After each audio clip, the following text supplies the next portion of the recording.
ನಿಮ್ಮ ಹಳೆಯ ಒಡವೆನ ಅಧಿಕ ಬೆಲೆಗೆ ಮಾರಬೇಕೆ? ಅಟಿಕಾಗೆ ಕಾಲ್ ಮಾಡಿ 8880 Attica Gold Company. ನೋಡೋಣ, ಈಗ whatever it has to happen as per law. But ಹಿಂದೆ ಕೂಡ ನಾವು ಯಾವ ರೀತಿ ಇವೆಲ್ಲ ನಡೆದಿರೋದಂತ ನಾವು ನೋಡಿದ್ದೇವೆ. ಏನಿದ್ರು ಅವರು ಕೊಡಲಿ, ನೋಡೋಣ, ವಿ ವಿಲ್ ಸಿ. ಯಾಕಂದರೆ ಯಾರೂ ಕೂಡ ಕಾನೂನಿಗಿಂತ ಮೇಲಲ್ಲ. ಈಗ ಅವರು ಪ್ರಾಸಿಕ್ಯೂಷನಿಗೆ ಕೇಳಿದರೆ ಅದೇನೇನಿದೆ ಅಂತ ನೋಡೋಣ ಅಂತೆ. Why are we jumping to conclusions? Permanent residency certificate sir.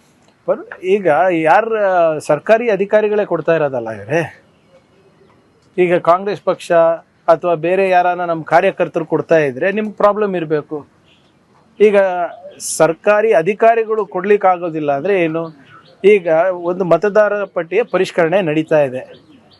ಯಾರು ನಾಗರಿಕರಿದ್ದಾರೆ, ಯಾರು ಅರ್ಹರಿದ್ದಾರೆ, ಅವರಿಗೆ ನಾವು ಮತದಾರರ ಪಟ್ಟಿನಲ್ಲಿ ಸೇರಿಸ್ಬೇಕು. ಅದು ನಮ್ಮ ಆದ್ಯ ಕರ್ತವ್ಯ ಆಗಿದೆ.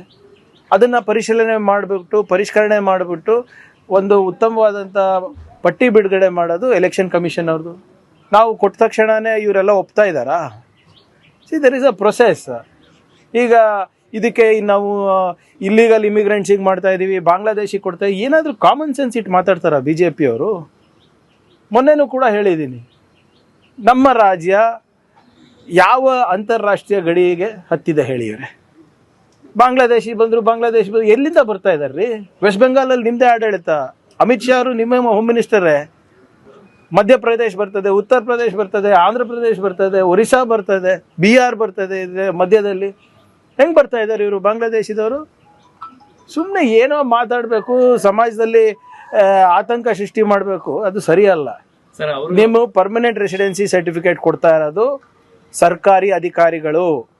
ನಿಮ್ಗೇನಾದ್ರೂ ತೊಂದರೆ ಇದ್ರೆ ಅದನ್ನ ಪ್ರೂವ್ ಮಾಡಿ. ಅದನ್ನ ಕೊಡೋ ಅಧಿಕಾರ ರಾಜ್ಯ ಸರ್ಕಾರಕ್ಕಿಲ್ಲ, ಅದನ್ನ ಕೊಡ್ಬೇಕಾಗಿರೋದು ಕೇಂದ್ರ ಗೃಹ ಇಲಾಖೆ. ಇವ್ರು ಯಾಕೆ ಕೊಡ್ತಿದ್ದಾರೆ ಅನ್ನೋದು ಒಂದು. ಎರಡನೇದು ಸರ್, ನೋಡಿ, ಪರ್ಮನೆಂಟ್ ರೆಸಿಡೆನ್ಸಿ ಸರ್ಟಿಫಿಕೇಟ್ ರಾಜ್ಯ ಸರ್ಕಾರ, ಅಂದ್ರೆ ನೀವು ಇಲ್ಲಿ ವಾಸ ಮಾಡ್ತಾ ಕೊಡ್ಬೇಕಲ್ಲ, ವಾಸ ಪ್ರಮಾಣ ಶಾಶ್ವತ.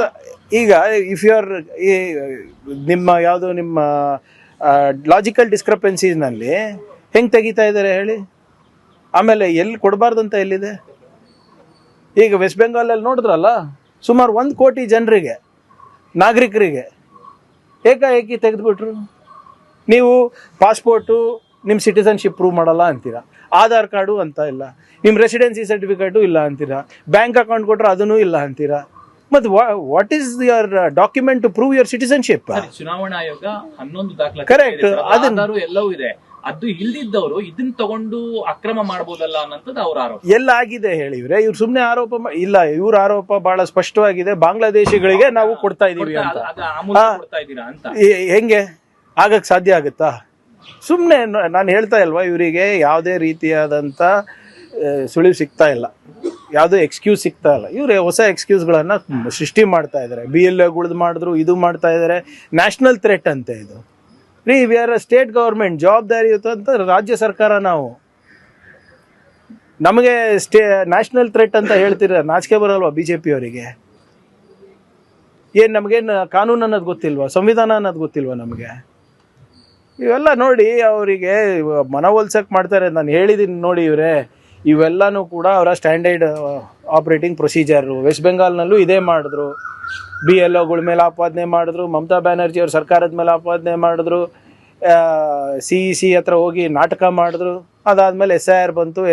CEC ಅವ್ರು ಏನು ಮಾಡಿದ್ರು, ಲಾಜಿಕಲ್ ಡಿಸ್ಕ್ರಪೆನ್ಸಿ ಅಂತ ತಂದುಬಿಟ್ರು. ಅದರಲ್ಲಿ ಇರೋರು ಬರೋರಿಗೆ ಎಲ್ಲರಿಗೂ ಕೂಡ ಹೊರಗೆ ಹಾಕ್ಬಿಟ್ರು.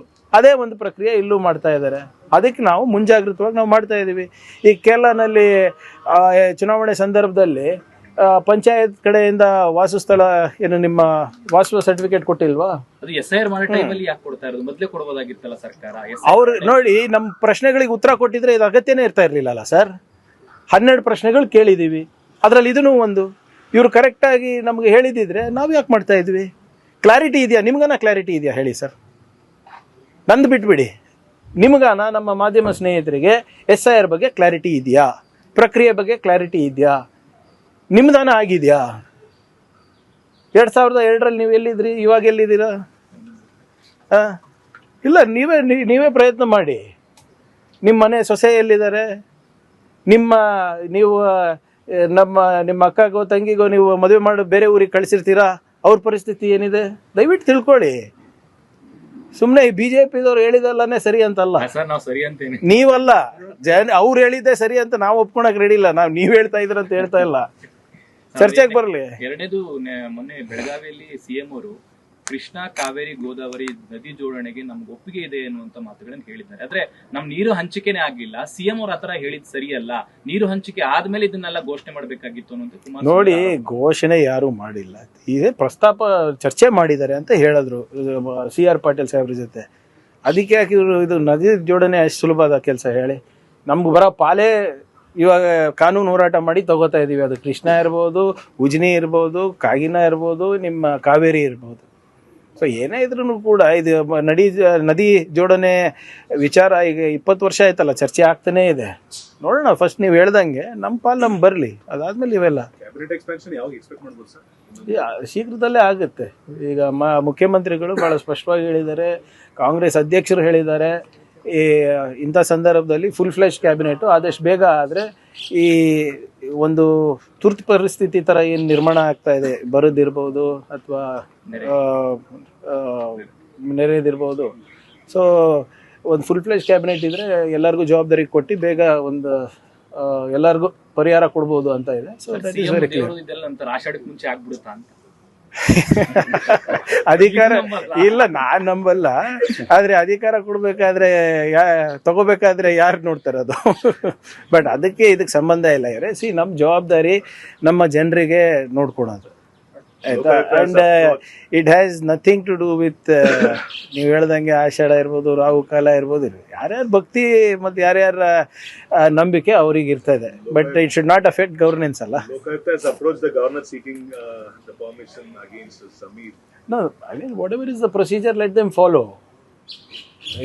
Nobody is above the law of the land, and we will see what is the reasons. I have not had a look. I have not looked into what the Honorable Lokayukta has sent. I'll have a look at it, and then only I could be able to comment better on How it. do you look at the issue of the permanent residency certificate by the government of? They're just trying to call up the boogeyman. They're talking about us giving certificates to Bangladeshis. My question is, how is Bangladeshis coming to Bangalore? Whose responsibility is it to man the international borders? Who is in power in West Bengal? Who is in power in the Northeast? Who is in power in Bihar, Madhya Pradesh, Uttar Pradesh? How are they coming in? What is Mr. Amit Shah doing? And do you take the government, state government, to be fools to issue certificates, permanent residency certificates to Bangladeshis? We are a responsible government. BJP has not been able to find any loophole with what we are trying to do with SIR. That's why they're raising these boogeymen. That's it. You mean to say the borders are weak where the BJP? See, who is shouting that Bangladeshis are coming? Every day when you wake up, who is the one who's shouting in Uttar Pradesh? Who's the one who's shouting in Karnataka? Who's the one who's shouting in West Bengal? BJP. So whose responsibility is it to guard the international borders? Is it my responsibility? Does Karnataka share an international border with any country? How are they coming in? In fact, BJP should answer this. Why are you expecting the Karnataka Home Minister to answer this or the Karnataka Chief Minister to answer this? How are illegal immigrants getting into the country?